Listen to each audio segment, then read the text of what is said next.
Black community, within hip hop, within the popular culture.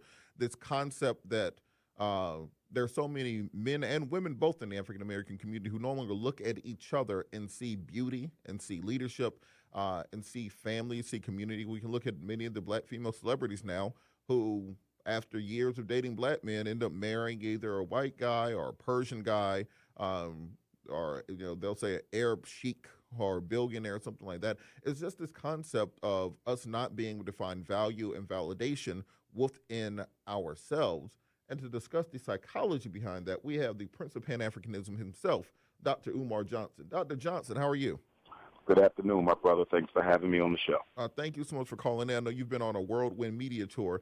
I'm just always glad we can drop by and just drop some knowledge off with us. So, with that, on this topic of self-hate in the black community, I will cede the floor to you.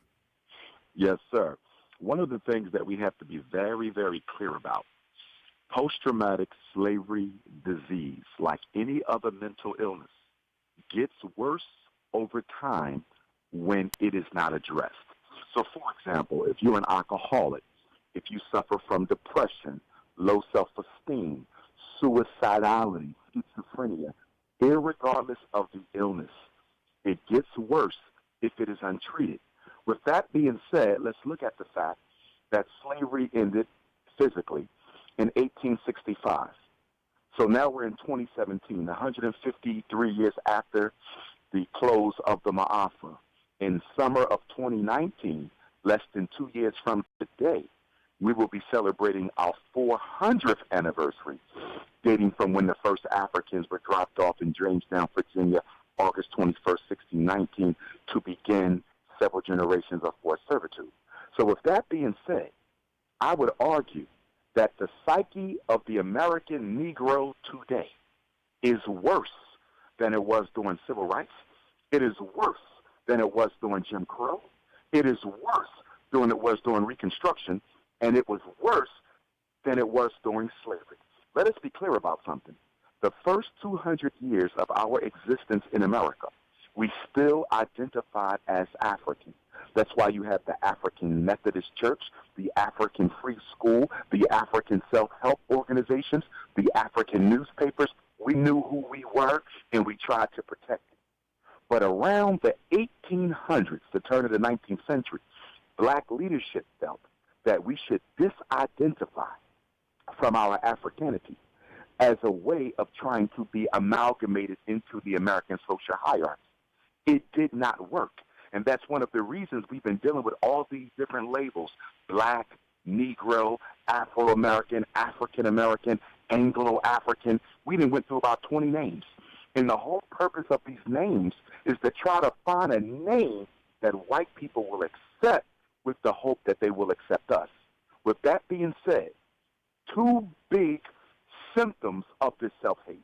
I'll give you two. One is light skin supremacy, which you just touched on, and another is the HNIC syndrome. Let's deal with the light skin supremacy first. One of the worst aspects of slavery was that it introduced not only a myriad of different colors. There's nothing wrong with diversity. The problem isn't that some of us are blue, black, purple, and some of us are light bright, some of us are yellow, some of us are butter pecan, butter almond, caramel. We have every different color. That's not the problem. It's the fact that a value was assigned. It's the fact that a value was assigned to the worth of your life based on your pigmentation. That was the problem. And when the white man introduced that light skin supremacy into African people, we have not put it down yet. And as someone who works in the schools, I can tell you that light skin supremacy is very much alive in our community. I've had black, beautiful children brought to me. Blue, black, purple sisters, the original color that God made man when he put us on this planet. I mean, gorgeous. Gorgeous, who hate themselves because they're constantly being picked on. You're too black. Your hair is too knotty. Your nose is too broad. Now, here's the question. Who did they learn that from? Who did a 4-year-old black girl learn from? Who taught her that black skin was ugly? Who taught her black hair was ugly? She didn't learn it in school. She learned it at home. The black parent is responsible for transmitting intergenerationally the hatred that was originally taught to us by our enslavers. The only reason why we still suffer self-hate today is because every new generation of African children brought into this world is socialized, indoctrinated by their parents to carry on the hate. And we see this throughout the popular culture now, where you see someone like Little Kim, who was just a fine, beautiful, dark-skinned sister, and now she's bleached and mutilated herself into looking like an Asian woman. Was absolutely beautiful. Oh, Little Kim was absolutely beautiful. She didn't need to do that. But when you dig into our sister's history, though, you find out that she had a very traumatic, traumatizing relationship with her biological father, with whom she used to live for a portion of her life when her parents split. And I believe, and I don't know, I'm only speculating because I wasn't in that home, but just based on my experience as a psychotherapist of children, I believe that her father damaged her self-image to the point that although she was beautiful to you and I, she never felt adequate in her own skin. Remember, the subconscious is not the victim of truth. Subconscious is the slave to repetition. What did Adolf Hitler say? Make up a lie, keep it simple, and keep repeating it. If you do that, you will be able to control anybody you want to control, because Adolf Hitler understood from his minister of propaganda, who was a psychologist, Joseph Goebbels, that the human mind is particularly susceptible to repetition. So if little Kim is growing up in a home where her father is constantly telling her she's no good, constantly criticizing and ridiculing her, which definitely did happen because she ran away from home, she left, then she's automatically been conditioned to believe she's less than. And I believe her relationship with her father had a lot to do with the surgeries that she had late in life. Now, go ahead. We got to go to a break. Can you stick with me for one more segment, because I want to get to some solutions we can teach people. No problem. All right, after the break, we're going to keep talking to Dr. UMAR Johnson about solutions we can teach our young black boys in particular, young black women also, to reestablish this view of beauty and love for themselves. We will be back after the break. Call in 448-922-2703. Prince of Pan-Africanism. And Dr. Johnson, I wanted to kind of figure out a strategy that we can use for reprogramming our young people, and they're constantly bombarded with these images of the paradigm for black women is now Kim Kardashian, who's Armenian, or that the way that a black man is supposed to act is now this media-controlled image where you're either the super violent thug who's out to kill, ravage, and destroy, or you're, on the other hand, the suited and booted Uncle Tom who's just smiling and not trying to hurt anybody's feeling. How do we change the paradigm back to the normality of black society? Yes, sir. You just mentioned Kim Kardashian. And all due respect to our brother Kanye, and no disrespect to his wife, although I don't agree with interracial relationships at all, but in all due respect to his family, had Kim Kardashian been a black woman, respectfully, having dated multiple black celebrities in the different areas of entertainment, she would have been branded a whore. Kanye would have never married her. No other black man would have married her. I'm speaking to the double standard that we black men have about women. If she's a black woman, she's a whore if she dated more than one celebrity. But a white woman can go from black man to black man, never lose her value, and ending up marrying one of the most famous celebrities in the industry. So something has to be said about that. Now, when you say reprogram the children, the fact that we even have to reprogram is a problem in and of itself, because there should have been programming done in the first place to prevent the menticide from setting in. Keep in mind, children naturally love who they are. They naturally love who they are. All ethnic groups naturally love who they are. I just came back from China and Japan. Many people may not necessarily be attracted to the Chinese phenotype or the Japanese phenotype, but to themselves, they are beautiful. And why is that?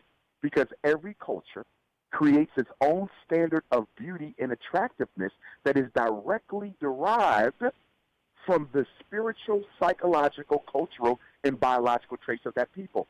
Everyone but us. The European gave us a totally different standard of beauty, which is the polar opposite of who we are. We are the polar opposites of Europeans. They're white, we're black. Our hair is nappy, theirs is thin. So to have a standard of beauty that is not only imposed from the outside, but to be so far away from your own standard means that your children will always be doomed to suffer from an inferiority complex. But I would also say that all we have to do is remove the negative factors and the negative influences upon our children. But most of all, my brother, if we want to make sure that African children grow up to be loving, productive members of the community, you don't have to address them so much as their parents. Remember, you can focus on the child all day long, but if you don't address the source of the self-hate, they're being taught to worship yellow skin and white skin by their parents. I grew up in a family where the light skin supremacy was present. It wasn't as strong as I've seen it in many of my friends' homes, but on both sides of my family, my mother's side and my father's side, they practiced light skin supremacy. Were they conscious of it? I don't think so, but I could tell that myself and other darker members of the extended family, those grandchildren didn't get the same type of love and attraction. Now, after I became Dr. UMAR, things changed, but I wasn't traumatized as much. I saw it, but it didn't traumatize me. You got other black children who have been absolutely traumatized by the self-hate taught within the family unit. Mm. And so with that, we talk about the need, the way that the media has a hold on the way that people see themselves, understand themselves, identify with themselves. What can we do to break this bound that they have on our young people and on our families, where they really think that those images they see on the various screens, the TV screen, the phone screen, the computer screen, are what the reality of the situation is? How do we break through that with our own images of beauty, love, respect for ourselves? The Honorable Marcus Messiah Garvey said, propaganda has destroyed more people than open warfare. El Hajj Malik El Shabazz Malcolm X said that the media is so powerful, it will have you loving the people you should despise and despise the people you should love. The answer to your question, we have to create our own unapologetically African information, media, and propaganda system. It must be global, it must be local, it must be national.